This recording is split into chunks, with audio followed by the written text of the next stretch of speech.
Hi guys, today we'll talk about how can you add shop alerts on your uh, Glassdoor app. We're going to figure out the solution or know how you can do that in your app. So all you have to do, just don't click here on profile here.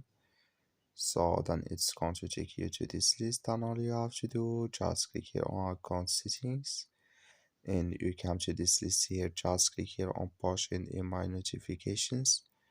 Then you come here to edit shop alerts. You come to this list here and just switch into open video. So it's going to take a time to open video here, and you click here on shops. So then you come to shop alerts, click here and add shop alerts here, and here can you add your shop title or keyword here, and here your city. If you want to add here frequency here, and you click here on create, then it's going to create video. That's all. Thank you for watching. Don't forget to support us by liking and subscribe.